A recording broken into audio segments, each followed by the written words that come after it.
Hi friends, ನಾನು ನಿಮ್ ನೋಡ್ಕೆಂಪ ಈಗ ಹೇಳಕ್ಕೆ ಹೊರಟಿರೋ ವಿಷಯ ಒಂದು ಭೂಮಿಗೆ ಸಂಬಂಧಪಟ್ಟಿದ್ದು.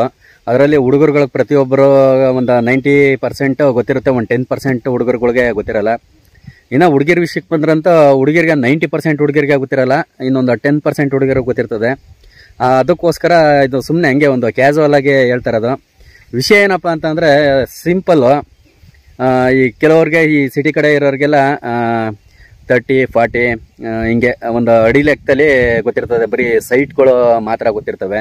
ಇನ್ನು ನಮ್ಮ ಹಳ್ಳಿ ಕಡೆ ಕೆಲವು ಸಣ್ಣ ಜಮೀನ್ದಾರರು ಕುಂಟೆ ಲೆಕ್ಕ ಗೊತ್ತಿರ್ತದೆ. ಕುಂಟೆ ಎಕರೆ ಒಂದು ಸೇಲ್ ಮಾಡಬೇಕು ಅಂತಂದರೆ ಈ ಕುಂಟೆ ಲೆಕ್ಕದಲ್ಲಿ ಮಾರ್ತಾರೆ. ಎಕರೆ ಲೆಕ್ಕದಲ್ಲಿ ಮಾರುವಷ್ಟು ದೊಡ್ಡ ಈ ಕಡೆ ಸೈಡ್ ಈ ಭಾಗದಲ್ಲಿ ನಮ್ಮ ಭಾಗದಲ್ಲಿ ಜಾಸ್ತಿ ಯಾರು ಜಮೀನ್ದಾರು ಇರಲ್ಲ ಅಷ್ಟಾಗಿ. ಇನ್ನು ಇದು ಹುಬ್ಳಿ ಧಾರವಾಡ ಈ ಸೈಡು ದೊಡ್ಡ ಮಟ್ಟದಲ್ಲಿ ರೈತರುಗಳು ಅಂದರೆ ಕಮ್ಮಿ ಅಂದರೆ 50 ಎಕರೆ 100 ಎಕರೆ ಹಿಂಗೆಲ್ಲ ಅವ್ರಿಗೆ ಜಮೀನುಗಳು ಇರ್ತವೆ. ದೊಡ್ಡ ದೊಡ್ಡ ಆಸ್ತಿವಂತರು ಅವರೆಲ್ಲ. ಆ ಕಡೆ ಎಲ್ಲ ಆಲ್ಮೋಸ್ಟ್ ಮೆಣಸಿಗೆ ಜಾಸ್ತಿ ಬೆಳೀತಾರಂತೆ. ನಮ್ಮ ಕಡೆ ಎಲ್ಲ ಥರನೂ ಈ ತರಕಾರಿ ಆಗಿರ್ಬೋದು, ಕಬ್ಬಾಗಿರ್ಬೋದು, ಭತ್ತ, ರಾಗಿ ಈ ಥರ ಎಲ್ಲ ಬೆಳೀತಾರೆ. ವಿಷಯ ಏನಪ್ಪ ಅಂತಂದರೆ ಏನು ಅದು ಗೊತ್ತಿಲ್ಲ ಪರ್ಸೆಂಟೇಜು. ಹಾಗೆ ಸುಮ್ಮನೆ ಹೇಳಿದ್ನಲ್ಲ ನಿಮಗೆ. ಬೇಕಾದ್ರೆ ಹೆಣ್ಮಕ್ಳ ಸುಮಾರು ಜನ ಯಾರನ್ನಾದ್ರೂ ಕೇಳಿ ಒಂದು ಎಕರೆಗೆ ಎಷ್ಟು ಕುಂಟೆ ಬರುತ್ತೆ ಅಂತಂದರೆ ಎಷ್ಟೋ ಹೆಣ್ಮಕ್ಳಿಗೆ ಗೊತ್ತೇ ಇರಲ್ಲ. ಅದಕ್ಕೋಸ್ಕರ ಅವ್ರು 90% ಹೆಣ್ಮಕ್ಳಿಗೆ ಗೊತ್ತಿಲ್ಲ ಅಂತ ಅಂದದ್ದು. ಯಾಕೆಂತಂದ್ರೆ ನಮ್ಮ ಮನೆಯವ್ರಿಗೂ ಗೊತ್ತಿಲ್ಲ. ಜಮೀನು ಅಷ್ಟೇ, ಜಮೀನು ಅಂತಂದ್ರೆ ಗೊತ್ತಿರ್ತದೆ. ಹಿಂಗೆ ಭತ್ತ ಬೆಳೀತಾರೆ, ರಾಗಿ ಬೆಳೀತಾರೆ, ಇಲ್ಲೊಂದಿಷ್ಟಗಳದೆ, ಅಲ್ಲೊಂದಿಷ್ಟಗಳದೆ, ಅಲ್ಲೊಂದಷ್ಟಗಳದೆ, ಅಲ್ಲಿ 4 ತೆಂಗಿನ ಮರ ಅವೆ, ಇಲ್ಲಿ ಕಬ್ಬು ಹಾಕೋರೆ, ಇಲ್ಲಿ ರಾಗಿ ಹಾಕೋರೆ, ಇಲ್ಲಿ ಹೂಂಗಿಡ ಹಾಕೋರೆ, ಈ ಥರ ಮಾತ್ರ ಗೊತ್ತಿರ್ತದೆ. ಆದರೆ ಜಮೀನು ಎಷ್ಟು ಕುಂಟೆ ಐತೆ, ಒಂದು ಕುಂಟೆಗೆ ಎಷ್ಟಗಳ ಬರುತ್ತೆ, ಒಂದು ಎಕರೆಗೆ ಎಷ್ಟು ಕುಂಟೆ ಬರುತ್ತೆ, ಹೆಕ್ಟೇರು ಅಂತಂದ್ರೆ ಏನು, ಇಷ್ಟು ಒಂದು ಸ್ವಲ್ಪ ನಮಗೆ ತಿಳಿದೋರ ಮಟ್ಟಕ್ಕೆ ಹೇಳ್ಬೇಕು ಅಂತಂದರೆ ನೋಡಿ, 1 ಎಕರೆಗೆ 1 ಕುಂಟೆ 40 ಕುಂಟೆ ಜಮೀನನ್ನು 1 ಎಕರೆ ಅಂತ ಕರೆಯೋದು. 40 ಕುಂಟೆ ಜಮೀನನ್ನ 1 ಎಕರೆ ಅಂತ ಕರೆಯೋದು. 2.5 ಎಕರೆ ಜಮೀನನ್ನ 1 ಹೆಕ್ಟೇರ್ ಅಂತ ಕರೆಯೋದು. ಸಾಮಾನ್ಯವಾಗಿ ಇದು ಗೊತ್ತಿಲ್ಲದೆ ಇರುವಂಥವ್ರಿಗೆ ಒಂದು ಸ್ವಲ್ಪ ತಿಳ್ಕೊಳ್ಳಿ ಅಂತ ಅಂದ್ಬಿಟ್ಟು. ಈಗ ಮನೆ ಮಾಡಬೇಕು ಅಂತಂದ್ರೆ ಮ್ಯಾಕ್ಸಿಮಮ್ 1 ಕುಂಟೆ ಇದ್ರೆ ಸಾಕು. ಅಂದರೆ ಸ್ವಲ್ಪ ಇಕ್ಕಟ್ಟಾಗುತ್ತೆ. ಒಂದು ಮನೆ ಕಟ್ಟಿ ಮುಂದೆಗಡೆ ಕಾಂಪೌಂಡು ಅದು ಇದಕ್ಕೆಲ್ಲ ಕಷ್ಟ. ಒಂದು 25 ಆಯ್ದಲ್ಲಿ ಮನೆ ಕಟ್ಕೋಬೋದು.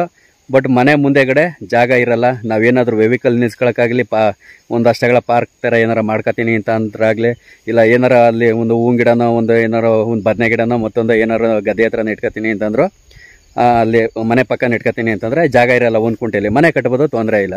ಹಂಗೆ ಯಾಕೆಂತಂದರೆ ಒಂದು ಮಿನಿಮಮ್ ಒಂದು ಮನೆ ನಮ್ಮ ಹಳ್ಳಿ ಕಡೆ ಏನಾರು ಕಟ್ಬೇಕಂದ್ರೆ ಒಂದು 3-4 ಕುಂಟೆ ಬೇಕೇ ಬೇಕು. ಒಂಥರ ವಿಶಾಲವಾಗಿದ್ದಷ್ಟು ತುಂಬ ಚೆನ್ನಾಗಿರ್ತದೆ. ಎಷ್ಟಗಳ ಮನೆ ಇದ್ರೂ ಹಳ್ಳಿ ಕಡೆ ತಗೊಂಡೋಗಿ ಐಟಮ್ಗಳ ತುಂಬಿ ಜಾಗನೇ ಇಲ್ಲ ಅನ್ನೋ ಥರ ಆಗಿರ್ತದೆ. ಹಂಗೆ 1 ಎಕರೆಗೆ 40 ಕುಂಟೆ, 1 ಎಕರೆಗೆ 40 ಕುಂಟೆ, 20 ಕುಂಟೆ ಇದ್ದರೆ ಅರ್ಧ ಎಕರೆ, 40 ಕುಂಟೆ ಇದ್ದರೆ 1 ಎಕರೆ, ಆ ಥರ. ಈಗ ಕಬ್ಬು ಅಂದ್ಕೊಳ್ಳಿ, 1 ಎಕರೆ ಕಬ್ಬಿತ್ತು ಅಂತಂದರೆ ಸಖತ್ತಾಗಿ ಚೆನ್ನಾಗಿ ಬೆಳಿತೀನಿ ಅಂತಂದರೆ ಅದು 501 ಈ ಥರ ತಳಿಗಳ ಕಬ್ಬು ನೆಡ್ತೀನಿ ಅಂತಂದ್ರೆ ಮೊದಲೆಲ್ಲ ಬಿಳಿ ಕಬ್ಬು, ಕೆಂಪು ಕಬ್ಬು ಅಂತ ಬತ್ತಿದ್ದು. ಇಳುವರಿ ಬತ್ತಿರಲಿಲ್ಲ. ತ್ವಾಡ ಸಿಕ್ಕಾಬಟ್ಟೆ ತ್ವಾಡಗಳು ಕಡ್ದು ಬಿಡವು.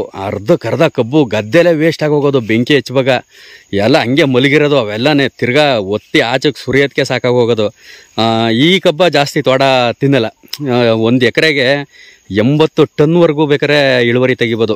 ಸಖತ್ತಾಗಿ ಬೆಳೆದ್ಬಿಟ್ರೆ. ಇದು ಚೆನ್ನಾಗದೆ ತೆನಗಬ್ಬು, ನಮ್ಮದೇನೆ ತೆನಗಬ್ಬು ಚೆನ್ನಾಗದೆ. ಇದು ಒಂದು 7 ಕುಂಟೆಯಲ್ಲಿ ಇರೋದು ಇದು ಅಷ್ಟೇ. ಇನ್ನು ಕೂಳೆ ಕಬ್ಬು ಐತೆ 1 ಎಕರೆಲಿ. ಅಂದರೆ ಇಳುವರಿ ಹೆಂಗೆ ತೆಗಿಬೋದು ಚೆನ್ನಾಗಿ ಬೆಳೆದ್ರೆ. 80 ಟನ್ನು ಅಂತಂದರೆ ಇವತ್ತು 2,500 ಚಿಲ್ಲರೆ ಹೋಯ್ತಾ ಇದೆ ಟನ್ಗೆ. 80 1,60,000. ಇನ್ನು ಅದೆಲ್ಲ ಕೌಂಟ್ ಮಾಡಿದ್ರೆ ಅದೆಷ್ಟು ಆಯ್ತದೆ ನಮ್ಗೆ ಅಷ್ಟಾಗಿ ಲೆಕ್ಕ ಬರೀಕಿಲ್ಲ. ಹಂಗೆ ಒಳ್ಳೆ ಇಳುವರಿ 80 ಟನ್ ಬಿದ್ದರೆ, ಈಗ ನಮ್ಮದು ಕೂಳೆ ಕಬ್ಬು ಅಂತಂದರೆ ಒಂದು 1 ಎಕರೆಗೆ 40 ಟನ್ ಬೀಳ್ಬೋದು ಅಷ್ಟೇ. ಚೆನ್ನಾಗಿ ಬೆಳೆದಂಗೆ. ಅದಕ್ಕೆ ಹೇಳೋದು 1 ಎಕರೆಗೆ ಅಷ್ಟು ಅವರೇಜಲ್ಲಿ ಕಬ್ಬನ್ನ ಬೆಳಿಬೋದು. ಇನ್ನು ಬೇರೆ ಯಾವುದೇ ಬೆಳೆ ಆಗಲಿ ಬೆಳಿಬೋದು, ತೊಂದರೆ ಇಲ್ಲ. ಕಬ್ಬು ಅಷ್ಟು ಇಳುವರಿ ಬೇರೆ ಬೆಳೆಗಳಲ್ಲಿ ರೇಟ್ ಏನಾರ ಚೆನ್ನಾಗಿದ್ರೆ ಎತ್ಬೋದು, ಇಲ್ಲ ಅಂತಂದ್ರೆ ಕಷ್ಟ ಆಯ್ತದೆ. ಇದು ವರ್ಷದ ಬೆಳೆ ಅಲ್ವಾ, ಅದ್ರ ಪಾಡ್ಗದು ಟ್ರಿಪ್ ಮಾಡಿಬಿಟ್ಬಿಟ್ರೆ ಅದ್ರ ಪಾಡ್ಗದು ಬೆಳ್ಕೊಬೋಯ್ತದೆ. ಅದು ಮಳೆ ಅದಕ್ಕಂತೂ ಬೇಗ ಬೆಳ್ಕೊಬಿಡ್ತದೆ. ಈಗ ಕಡಿಸೋ ಟೈಮು, ಈಗ ಆಲ್ಮೋಸ್ಟ್ ಎಲ್ಲ ಈಗ ಕಬ್ಬು ಕಡಿಸೋ ಟೈಮು. ಇನ್ನು ಫ್ಯಾಕ್ಟ್ರಿ ಓಪನ್ ಆಗಿಲ್ಲ. ಆಲೆ ಮನೆಯವರು ಇನ್ನೂ ಅಷ್ಟಾಗಿ ಡಿಮ್ಯಾಂಡು ಬರ್ತಾ ಇಲ್ಲ. ಫ್ಯಾಕ್ಟ್ರಿ ಓಪನ್ ಆದರೆ ಆಟೋಮೆಟಿಕ್ಕಾಗಿ ಬರ್ತಾರೆ, ತಗೋತಾರೆ. ಆಮೇಲೆ ಇನ್ನೊಂದು ವಿಷಯ ಏನಪ್ಪ ಅಂತಂದರೆ, ಈಗ RTCಲಿ ಹೆಸರುಗಳಿರ್ತವೆ. ಹೆಸರು ಹೆಂಗೆ ಆಗುತ್ತೆ ಅಂತಂದರೆ, ಒಂದೇ RTCಲಿ 2-3 ಹೆಸರು ಬರ್ತಾ ಇರ್ತವೆ. ಆಗ ಆ ಥರ ಇದ್ದಾಗ ಯಾವುದೇ ಕಾರಣಕ್ಕೂ ಆ ಜಮೀನನ್ನ ಯಾರೂ ಮಾರೋಕ್ಕಾಗಲ್ಲ ಅವ್ರ ಸೈನ್ಗಳಿಲ್ಲದೆ. ಅದನ್ನು ತತ್ಕಾಲ್ ಪೋಡ್ ಅಂತ ಬರುತ್ತೆ. ತತ್ಕಾಲ್ ಪೋಡ್ ಕಟ್ಕೊಂಡು ಡಿವೈಡ್ ಮಾಡ್ಕೋಬೇಕು. ಸಪ್ರೇಟ್ RTCಲಿ ಅದು ಬೇರೆ ಇದು ಬಂದು ಕೂತ್ಕೊತದೆ, ಇಸ್ಸಾಗಳು ಬಂದು ಕೂತ್ಕೊತವೆ, 1 2 3 4 ಹಿಂಗೆಲ್ಲ ಇರ್ತವೆ. ಅವು ಬಂದು ಕೂತ್ಕೊಂಡು ಸಪ್ರೇಟ್ RTCಲಿ ಸಪ್ರೇಟ್ ನೇಮ್ ಬಂದಮೇಲೆ ಮಾತ್ರ ಅವ್ರು ವೈಯಕ್ತಿಕವಾಗಿ ಜಮೀನು, ಯಾವುದೇ ಸೈಟ್ ಆಗಲಿ ಜಮೀನಾಗಲಿ ಮಾರುವಂಥ ಸಾಧ್ಯತೆಗಳಿರ್ತವೆ. ತತ್ಕಾಲ್ ಪೋಡ್ ಕಟ್ತೆ ಅದೇನಾರ RTC ಒಗ್ಗಟ್ಟಲ್ಲಿ ಏನಾರ ಎಲ್ಲರ ಹೆಸರು ಬರ್ತೈತೆ ಅಂತಂದರೆ ಯಾವುದೇ ಕಾರಣಕ್ಕೂ ಅಲ್ಲಿ ಒಂದು ಮನೆ ಕಟ್ಟೋದಾಗಲಿ ಜಮೀನನ್ನ ಮಾರೋಕ್ಕಾಗಲಿ ಆಗಲ್ಲ. ಅವೆಲ್ಲ ತುಂಬ ತೊಂದರೆಗಳಾಗ್ತವೆ. ಇದು ತಗರಾಲ್ ಮಾಡ್ತಾರೆ, ಜಗಳಗಳು ನಡೀತವೆ, ಈ ಥರ ಎಲ್ಲ ಇರ್ತವೆ.